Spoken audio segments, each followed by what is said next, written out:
Hey everyone! Welcome back to Native Speakers Channel. I'm Sarah, and I'm so excited you're here with us today. Whether you're joining us for the first time or have been following along, we're delighted to have you. Today's conversation will be extremely helpful for anyone learning English. Thanks, Sarah. And hi, everyone. I'm Johnny. Today we're doing something special. We're going to have a real, natural conversation about our topic, Fluent English Podcast, real conversation for beginners.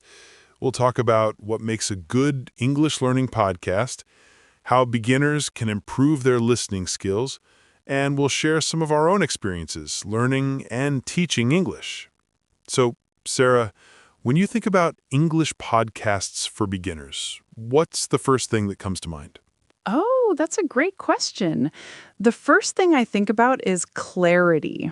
When I listen to podcasts designed for beginners, the speakers need to speak clearly, not too fast, and use simple vocabulary. But here's the thing, Johnny. It can't be so simple that it sounds robotic or unnatural. You know what I mean? Beginners need to hear how real people actually talk. Absolutely. I completely agree with you. I remember when I was learning Spanish, I would listen to these educational podcasts, and sometimes they were so slow and overly pronounced that when I actually tried to speak with native speakers, I was totally lost. Real conversations have pauses, natural rhythm, and sometimes people talk over each other a little bit. That's the reality of communication. Exactly. And that brings up an interesting point about the balance between being educational and being authentic. How do you think podcast creators can find that sweet spot? On one hand, you don't want to overwhelm beginners with slang and super fast speech. But on the other hand, you want to prepare them for real-world conversations. That's the million-dollar question, isn't it? I think the key is gradual progression. A good beginner podcast should start with very clear, well-structured conversations, but then slowly introduce more natural elements as the episodes go on. Maybe in episode 1, you're talking about ordering coffee at a cafe with very deliberate pronunciation. But by episode 20, you're having that same conversation at a more natural pace, with some informal phrases thrown in. I love that approach. It reminds me of how children learn their first language. They start by hearing clear, simple sentences from their parents, and then gradually they're exposed to more complex language. The same principle applies to adult language learners, right? We need that scaffolding, that support system that slowly gets removed as we become more confident. Right, exactly. And speaking of confidence, that's such a huge part of language learning that doesn't get talked about enough. I've met so many English learners who understand grammar perfectly, they know thousands of words, but they're terrified to actually speak. Podcasts can really help with that because there's no pressure. You can listen in your car, at the gym, while cooking dinner, and you're passively absorbing the language. That's such a good point about the low pressure environment. When I was teaching English in Japan, I had students who would freeze up in class, but could understand everything when they listened to English media at home. There's something about the performance aspect of speaking that creates anxiety. But with podcasts, you can press pause, rewind, listen again, and nobody's judging you. Yes, and you can shadow the speakers too. That's one of my favorite techniques. Do you know what shadowing is? For anyone listening who doesn't know, it's when you listen to a speaker and try to repeat what they're saying at the same time, matching their rhythm and intonation. It's incredibly effective for pronunciation practice. I love shadowing. I used that technique when I was learning French. At first, I felt really silly talking along with my podcast while walking my dog, and I'm sure some neighbors thought I was a bit strange. But after a few weeks, I noticed such an improvement in my accent and my confidence. It's like you're training your mouth muscles to make those sounds naturally. That's a perfect way to describe it. Mouth muscle memory. And podcasts are ideal for shadowing because the speakers usually articulate well, especially in learner-focused podcasts. You're not trying to shadow a mumbling movie character or someone speaking with a really strong regional accent. You're learning from clear standard English. Although I do think there's value in eventually exposing learners to different accents and speaking styles. English is such a global language, and it sounds different in London, New York, Sydney, Mumbai, and Lagos. A really comprehensive podcast series might include guest speakers from different English-speaking regions. Absolutely, that diversity is important. But timing matters, right? A complete beginner might feel overwhelmed if every episode features a different accent. Maybe that's something to introduce at the intermediate level. What do you think about content topics for beginners? Should podcasts stick to everyday situations, or is there room for more interesting subjects? Oh, that's a debate I've had with other teachers. Some people think you should only teach beginners the basics like shopping, restaurants, and directions. But I actually think beginners can handle interesting topics if the language is adapted appropriately. You can talk about travel, technology, hobbies, and even philosophical questions, as long as you use simpler grammar structures and vocabulary. I'm totally with you on that. Learners are adults with complex thoughts and interests. If every lesson is about ordering pizza or asking where the bathroom is, that gets boring really fast. People stop engaging with the material. But if you're discussing something genuinely interesting, like space exploration or cultural differences, using beginner-level language, students stay motivated. Exactly. Motivation is everything in language learning. I've seen students make incredible progress when they're passionate about the content. I once had a student who was obsessed with basketball, and he learned English so much faster when we incorporated basketball vocabulary and talked about NBA games. His motivation was through the roof. That's a perfect example of personalized learning. And that's something podcasts can struggle with because they're trying to appeal to a broad audience. How do you create content that keeps a teenager in Brazil interested while also engaging a retiree in Germany? They might have completely different interests. That's where variety comes in. A good podcast series should cover a range of topics across different episodes. One week, you might talk about cooking, the next week about technology, then maybe music or travel. That way, even if one episode doesn't resonate with a particular listener, the next one might. Plus, exposure to different vocabulary fields is educationally valuable. True, and it also reflects real life, doesn't it? In the real world, you need to be able to have conversations about various topics. You might discuss the weather with a coworker, then talk about movies with a friend, then discuss current events with your neighbor. A good podcast prepares you for that versatility. Speaking of real-life preparation, I think one aspect that makes podcasts valuable is that they teach listening comprehension in a way that textbooks simply can't. When you're reading, you can take your time, look up words, and reread sentences. But listening requires you to process language in real time, which is much more challenging. And much more realistic. When someone speaks to you on the street or in a shop, they're not going to pause between sentences so you can translate in your head. You need to develop that instant comprehension, and the only way to build that skill is through lots and lots of listening practice. That's why I always tell my students to listen to English every single day, even if it's just 15 minutes. Consistency beats intensity, right? It's better to listen for 15 minutes every day than to do a 3-hour listening marathon once a week.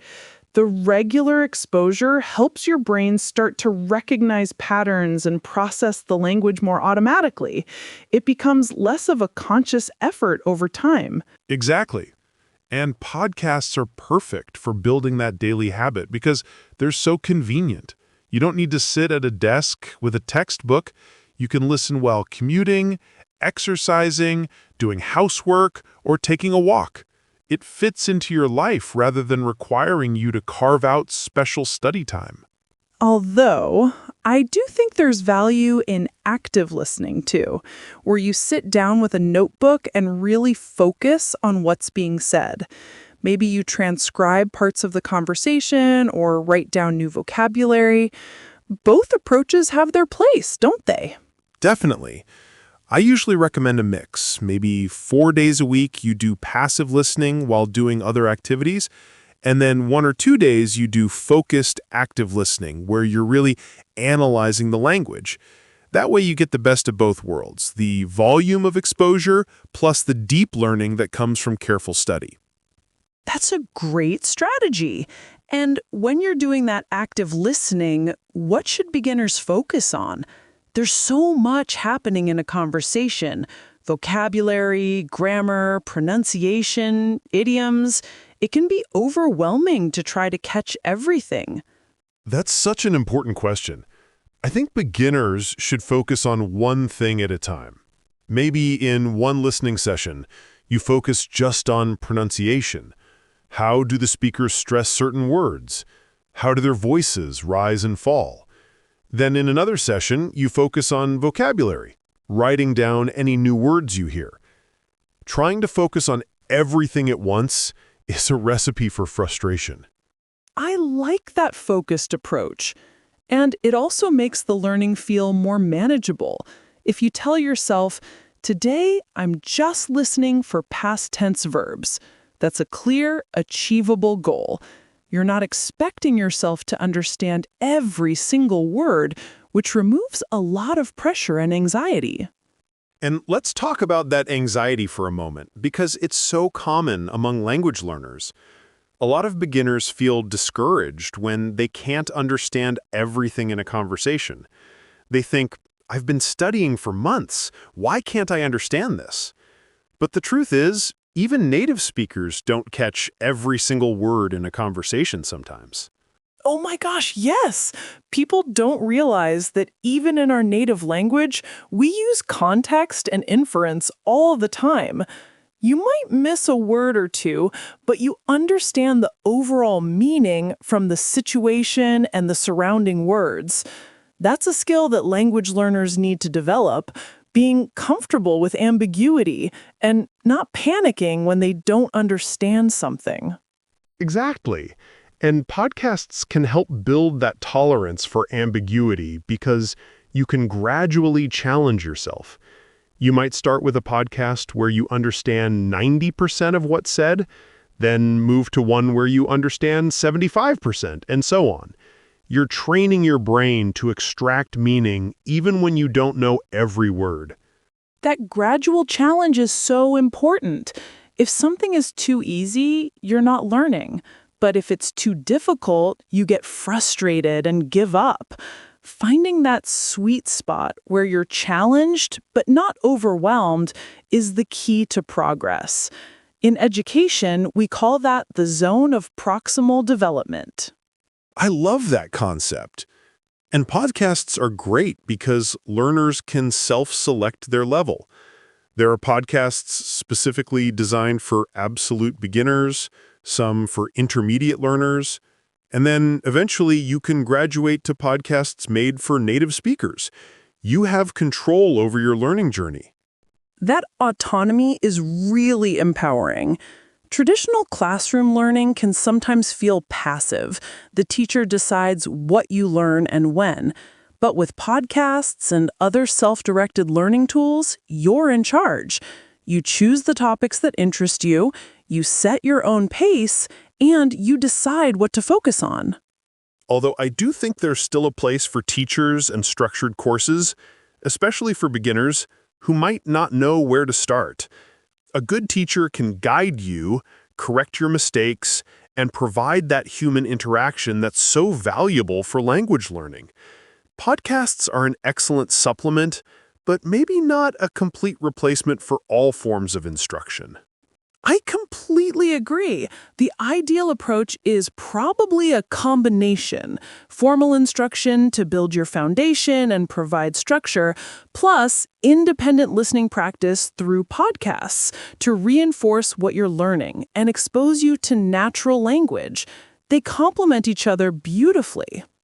And let's not forget about the cultural aspect of language learning. A really good podcast doesn't just teach you words and grammar, it also teaches you about the culture behind the language. You learn about idioms, humor, social norms, and ways of thinking. That cultural knowledge is just as important as the language itself. That's such an excellent point. I remember teaching English in South Korea, and my students would sometimes use grammatically perfect sentences, but in culturally inappropriate ways. For example, using very direct language in situations where English speakers would typically be more indirect and polite. Language and culture are inseparable. Right. And podcasts that feature real conversations between native speakers naturally include that cultural context. You hear how people actually interact, what topics are considered polite or impolite, how humor works, and how relationships are expressed through language. That's knowledge you can't get from a grammar textbook. Absolutely. And different English-speaking cultures have different communication styles too.